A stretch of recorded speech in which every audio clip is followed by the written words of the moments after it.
بين الرياضيين يا كابتن ايمن.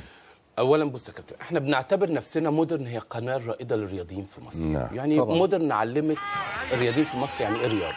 ما نقدرش ننكر. انا بتمنى يا كابتن مدحت ان بين صندوقنا صندوق المصريين 30/6 أيوة. ان انت بفريق العمل بتاعك تقودوا عمليه الدعم لهذا الصندوق من خلال كل واحد لابس شورت وفانيلا في اي لعبه من الالعاب، ويتقال اسمه كنوع من انواع يعني التكريم المعنوي منك يا كابتن مدحت. يتقال الكابتن احمد حسن كابتن مصر دفع كام، الكابتن حسام حسن دفع كام، صحيح. الكابتن شيكابالا دفع كام، الكابتن ابو تريكه دفع كام. كل واحد مش هيدفع، لا هيدفع للبلد، هراهنك ابو تريكه هيدفع اول واحد. هيدعم النهضه؟ لا ابدا، هو عارف ان دي بلده وده شعبه كله.